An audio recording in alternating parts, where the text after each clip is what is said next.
नमस्कार। साहित्य जगतर खबर, साहित्यिकंक जीवनी कथा, कविंक कवितार कथा, भल गपर गप कथा, पुस्तक उन्मोचन, पुस्तक समीक्षा खबर, साहित्य जगतर एमिति अनेक खबर नहीं मु प्राची आसी कादम्बिनी आम पत्रिका। आज अध्याय अच्छी साहित्यिक बंगाली नंदन जीवनी कथा। ग्रह खोजा कवितार कवि कवयत्री नर्मदा निरोत्पला एवं सेफ्टी पिन गपर गप कथा कहिबे गाल्पिक राजकिशोर दास।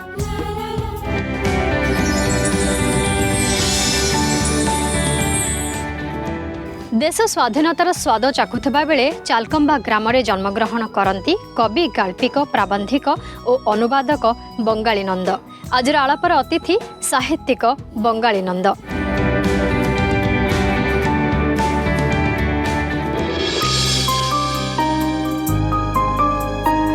देश स्वाधीनतार ठीक एक मास अंतराल तथा 1947 मसीहा सेप्टेम्बर 15 तारिख में जड़े स्वाधीनता संग्रामी परिवार रे जन्मग्रहण करती कवि गाल्पिक प्राबंधिक एवं अनुवादक बंगाली नंद।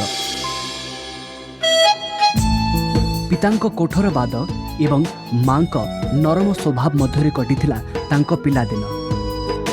मोर जन्म 1947 मसीहा सेप्टेम्बर 15 तारिख दिन मैंने देश स्वाधीन है अगस्ट 15 तारिख ठीक मसक पर मोर जन्म। मो नना जड़े स्वाधीनता संग्रामी थे, स्वाधीनता संग्रामी आ सी जड़े कवि बाग्मी संगीतज्ञ जंत्रशास्त्र विशारद कविराज साथे साथे विराट स्वाभिमानी थे। नना जिते स्ट्रिक्ट थे माने व्यक्तित्व से जिते स्ट्रंग थे बो मोर से कोमल हृदय थिला। बापा तांकर स्वाधीनता संग्रामी सहित जड़े कवि मध्य थिले। मार नाना बाइया गीत शुणी पिला सोई पड़िला परी बापांक कविता आवृत्ति रे कांदुथुवा निजर छोट भाई भौणी माने चुप हो जाउथुवा दृश्य देखि कविता रे थिबा प्रभाव विषय रे जानी कविता प्रति तांकर आसक्ति बढ़िथिला। नना जड़े कवि जेहेतु थिले सी मुहे मुहे कविता मध्य आशु कवि जड़े से थिले मुहे मुहे कविता सब आवृत्ति कर दूसरे आ संगीतज्ञ थे से संगीत जो मैंने संगीत विशारद थे गाँव से बेले बेले आसिक पचारुले ये संगीतटा कौन से एकताली कौन त्रिपुटा कौन ये सब जो पचारे से बुझाऊे। आम पिला बेले मो बो जो कार्य व्यस्त थाए जो आम भाई भौणी मैंने जो कांदती नना काखीकि बेदी पर बुलेकि अभिमन्यु सामंत सिंहार कवि सूर्य बलदेव रथ कांत कवि लक्ष्मीकांत भंज कवि आ मेहर कवि एम गीत सब मुहे मुहे गाउले गाइले जो संगीत ताल दे गाउले से शुणिक पिला जो मैंने कांदुले से चुप रही जाते। मुझे भावुली ताले कवितार कौन एमती गोटे प्रभाव अच्छी जोटा कि पिलाने कांदिया पिला चुप हो जाते तेणु कविता प्रति मोर आसक्ति से बढ़ी। प्रणति ढाले देव तब श्री चरण रे करुणा कर दिन रे अनाथ नाथ बोली शरण मागु अछि। दिने निजर गीत को अन्य माने गाउथुबार शुणी से अत्यंत खुशी हुई कवितार मूल्य अच्छी बोली भावी विभिन्न भाषार कविता गल्प मान पढ़ी तार अनुवाद करने आरंभ कले।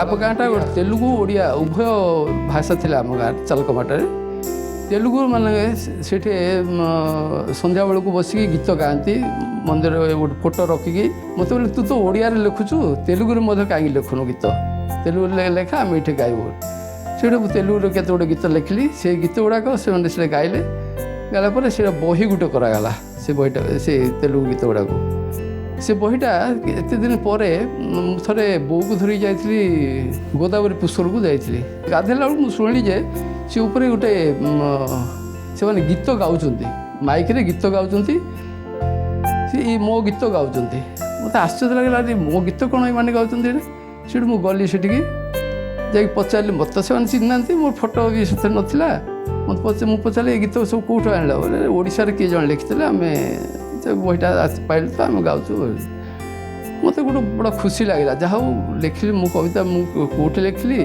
से को पर्यंत आसला गोटे आनंद लगे जहाँ कवितार एत गोटे मूल्य अच्छी मुझे भाविली। तापर बंगला आ हिंदी ओडिया तेलुगुर विभिन्न प्रकार विभिन्न भाषार कविता सब पढ़ली। से समयर कविता एबेर कविता मध्यरे बहु प्रभेद रही। सेतेबेଳର कविता गुड़िकरे छंद ताल लय उपधा जमक अनुप्रास थाए जहाँ शुणिबाकू भल लगे एवं ताहा सबुदिन पाई मने रही जाए जहाँ एबेका कवितारे न थाए। बर्तमान कविता समस्ते जी कलम धरला सी जड़े कवि हो जाऊँगी तार किसी माने ना कविता लेखि लेखिकी आमर जो आम लिखा लेखिकी निजक निजे देखा पड़ो जे मो कवितार स्टैंडर्ड कौन अच्छे केते दूर यहाँ ठीक अच्छे लोक पढ़ले आदर करेंगे कि नाई से गोटे बुझा पड़ो निजर प्रतिद्वंदी निजे हवा पड़ो निजर तेणु आम आज गोटे लिखिदे काली मोर मैगाजिन प्रकाश पाईगले मु कवि हो गली ये कथार पिला न भाविक परिश्रम करंतु पढ़ापढ़ी करंतु विभिन्न भाषार ओडिया भाषार पढ़िबा विभिन्न भाषार भी कविता पढ़ले आमर स्टैंडर्ड कोठे अच्छे आम कवितार स्टैंडर्ड मान कोठे अच्छी से आम जापर। कादम्बिनी संबंध में साहित्यिक बंगाली नंद कहती कादम्बिनी ओडिया साहित्यर गोटे पारिवारिक पत्रिका और वाइड सर्कुलेट पत्रिका बेसी लोक यहाँ पढ़ती मुझे देखी। बांग्लोर में मोर जड़े बंधु अच्छा प्रोफेसर कृष्णमूर्ति मणि सी थे मत कहले गोटे गपटा को मुझे अनुवाद करती तेलुगु गप ओडिया अनुवाद करती सी कहले सारा यहाँ कादम्बिनी छपंतु कादम्बिनी पठातु कौन कादम्बी कथा आप कहले मुझे जो रायगड़ा थाए नहीं कादम्बीटा भल लगे मो पत्रिका कहीं से पत्रिका देखिए तो मतलब खुशी लगे तेणु कविता मुझे पठे तापर इति सामंत अच्युत सामंत ये जनकर जो निरहंकार मनोभाव सरल मनोभाव यहाँ मत कहीं भल लगे। अच्युत सामंत कौ लेवल लोक आदिवासी पिला केजी रु पीजी पर्यंत से पढ़ाऊँ एत पिला से पढ़ाऊँ सी आज पर्यंत पाई ना जो नोबेल प्राइज से गोटे ये कथा किंतु पाइबे निश्चय पाइबे एत बड़ लोक एत सिंपल लोक साधारण लोक सी एत सरल सरल व्यवहार था मत खुशी लगे इति से भाया ये जनकर चालीचरण मत कहीं खुशी लगे निरहंकार मनोभाव जो कविता रचना क्षेत्र में से जेपरी निजर परिचय सृष्टि करि पारिछंती अनुवाद क्षेत्र में मध्य अनुरूप परिचय सृष्टि करि पारिछंती। एही परिप्रेक्षी रे तांकर दुईटी कविता संकलन स्मृति शतक कवितार बयस न थाए तीनोटी अनुवाद कविता समय को सोईबाकू देबिनी जलगीत निशिथिर सूर्य चारोटी अनुवाद गल्प पुस्तक नेलूर केशवंक श्रेष्ठ गल्प कुआ और अन्यान्य गल्प अन्य बगीचार फूल सलीम को निर्वाचित गल्प पाई से ओडिशा साहित्य एकाडेमी द्वारा श्रेष्ठ साहित्यिक भाव में पुरस्कृत होइछन्ति।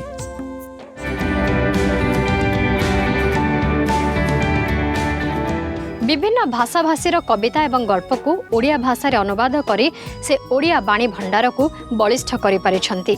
तांकर एही कृतित्व पाई से ओडिशा साहित्य एकाडेमी तरफरु श्रेष्ठ साहित्यिक भाव में पुरस्कृत मध्य होइछन्ति। समयक विरति परे आजिर कविता ग्रह खोजा एवं कवयत्री नर्मदा नीलोत्पला।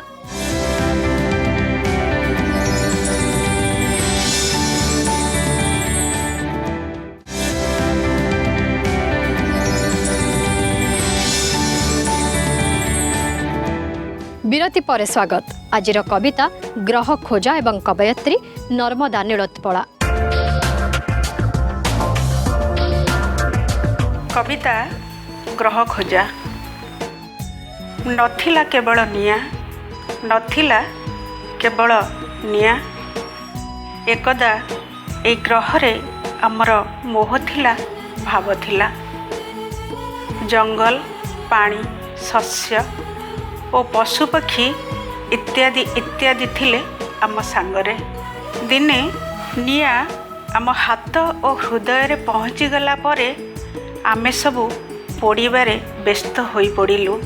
प्राचीन सभ्यता प्रकृति और स्वभाव को पोड़ी पाउंस करदेलु माटी पोड़िलु छाती पोड़िलु मध्य आकाश को छाड़िलु नहीं आकाश को छाड़िलु नहीं बारंबार रॉकेट क्षेपणास्त्र निक्षेप करी प्रथमे शत्रु दमन परी ताकू क्षताक्त कलु आउ कौन जे बंचे रखिपारे आमे आउ कौन जे आमे बंचेई रखिपारिले सुस्थ देहटिए ना संभावनामय जुगटिए बारूद बणरे बणा हेउथिबा आमे जणे जणे अत्याधुनिक अमଣିଷ माने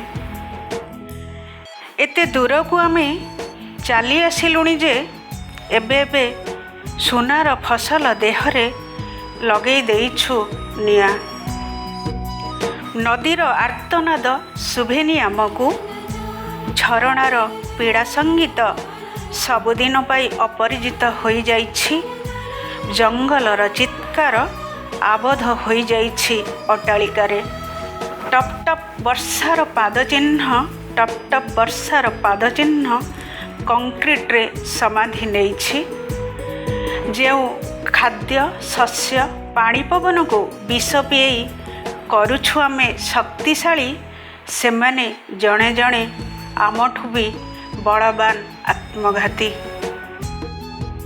गोटे ग्रहर संधान मिलीगला आमको गोटे ग्रहर संधान मिलीगला आमको नवग्रह मध्यरु एथर आमे पानी खोजिलु एथर आमे पानी खोजिलु निया पॉलिथिन कंक्रीट दुष्कर्म कंडम मॉल अट्टालिका और स्मार्टफोन फ्लू आपे आपे पहुँची जीव सेठारे जमारू भल लोक नहु आमे माने जमारू भल लोक नहु आमे माने ए ग्रहर अमंगल करि सारिबा परे ए ग्रह को विषरे अभिषेक करि सारिबा परे तार अमंगल करि सारिबा परे योजना प्रस्तुत करि देइछु आमे योजना प्रस्तुत करि देइछु आमे मंगल ग्रह को जीवा पाई रास्ता मंगल ग्रह को जीवा पाई रास्ता ग्रह भजा आमे जेतेबेले पृथ्वी सृष्टि हैला सेतेबेले सबुज तार निरीहता कोमलता सबु थिला धीरे धीरे गोटे कवि दृष्टिकोण मु देखिली धीरे धीरे से तार अवक्षय आड़ को गति करुछि जोटा कि मते बिल्कुल भल लागु नथिला तापरे मंगल ग्रह को जेतेबेले लोक वैज्ञानिक माने योजना आरंभ कले कि पुणी मंगल ग्रह रे पानीर संधान अच्छी कि नहीं सेठी पुणी जाई बसवास स्थापन करेंगे से मंगल ग्रहर यात्राटा जितेबाला मु शुणिली टीवी रे पेपर रे तापरे देखिली कि हाँ ग्रह खोजा पुणी गोटे ए ग्रह को नष्ट कर सारा पर आमर आउ गोटे ग्रहर परिकल्पना वैज्ञानिक मैंने करुँच तेणुकरी मनीष बिल्कुल भी भल लोक नु जोटा कि सहजरे मिल जाउची ताकू ध्वंस करने को से पछौने पृथ्वीर सबुजिमा को नष्ट करिछि एही मनुष्य पृथ्वीर सबुजिमा को नष्ट करि सारी एबे मुहाइछि मंगल ग्रह अभिमुखे यह थिला कवयित्री नर्मदा नीलोत्पलांक ग्रह खोजा कवितार सार कथा समय आउ एक विरति पर सेफ्टी पिन गपर गप कथा कहिबे गाल्पिक राजकिशोर दास।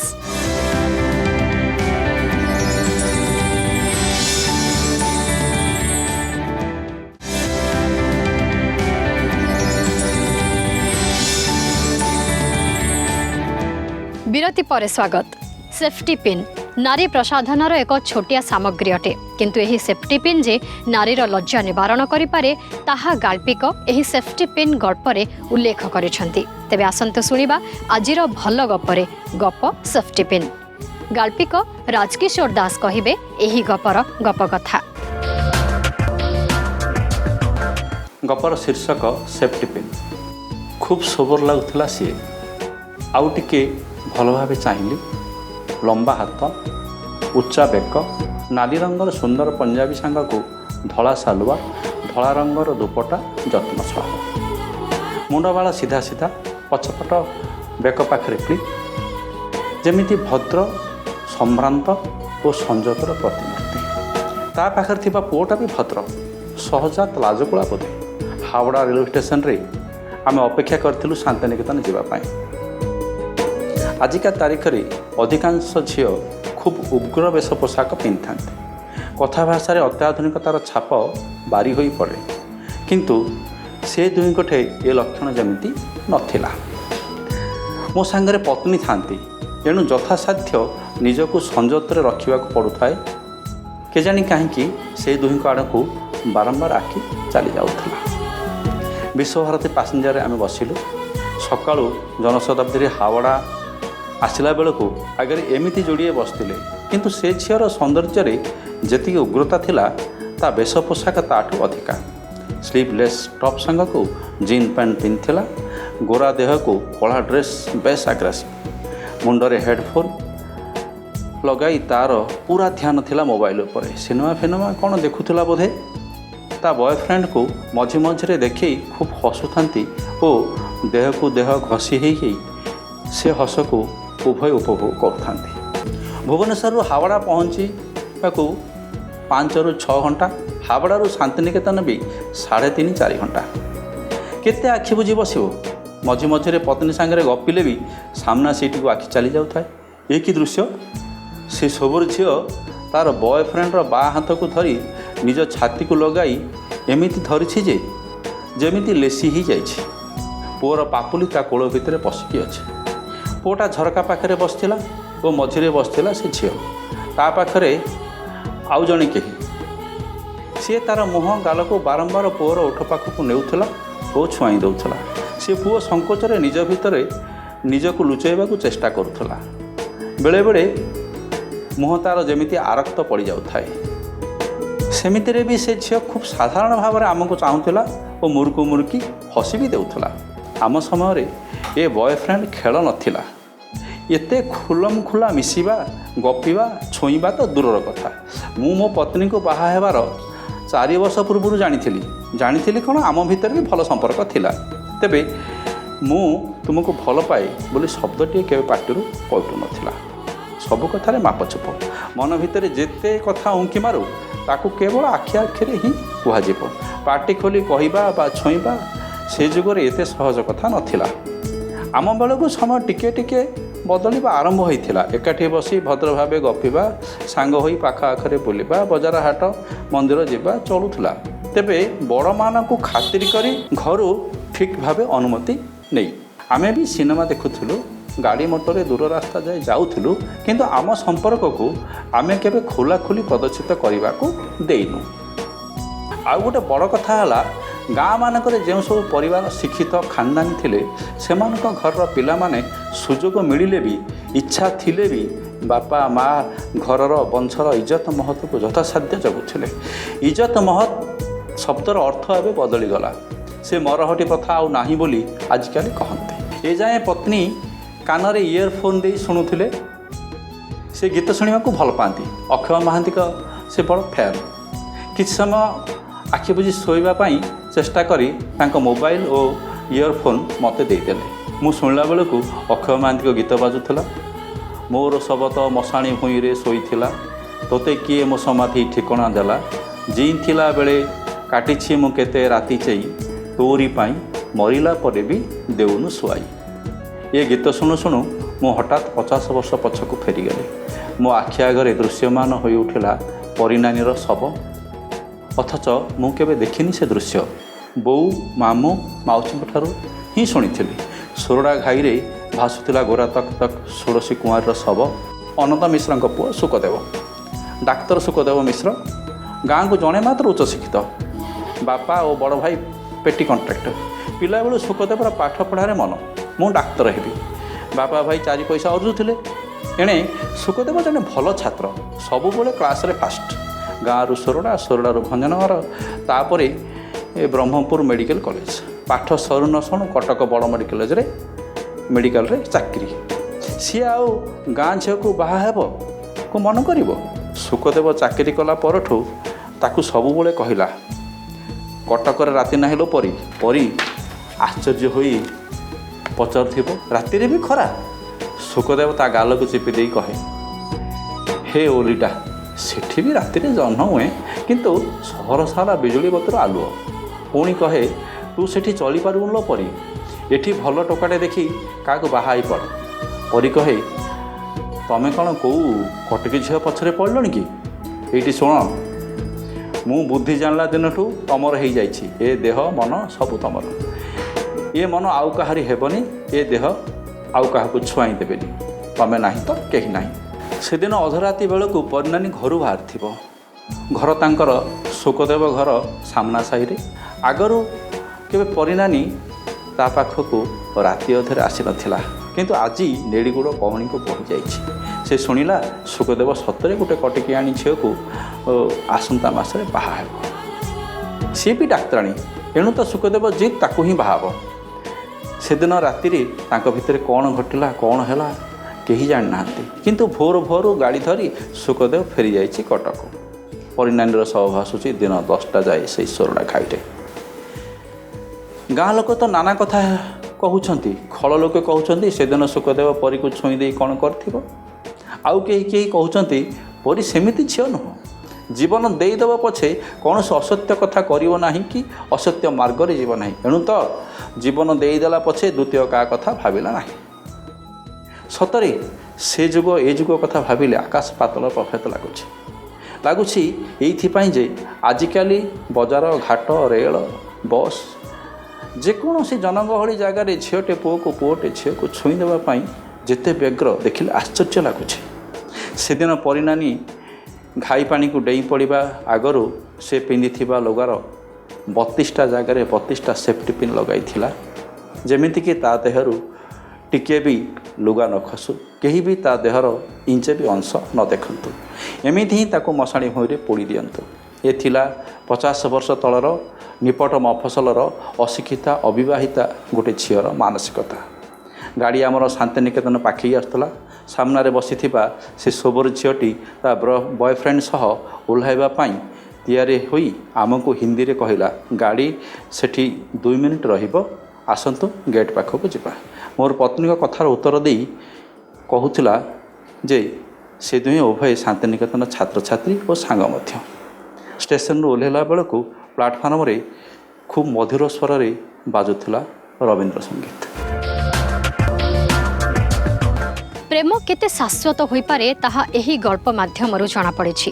ପ୍ରେମିକାଟି ତାର ପ୍ରେମିକକୁ ପାଇବାରେ ବିଫଳ ହେଲା ପରେ ଆତ୍ମହତ୍ୟା କରିଛି, କିନ୍ତୁ ଆତ୍ମହତ୍ୟା ପରେ ମଧ୍ୟ ତାର ଶରୀରକୁ ଯେମିତି କେହି ଦେଖି ନ ପାରନ୍ତୁ ସେଥିପାଇଁ ସେ ପିନ୍ଧିଥିବା ତା ବସ୍ତ୍ରରେ 32ଟି ସେଫ୍ଟି ପିନ୍ ମାରିଛି।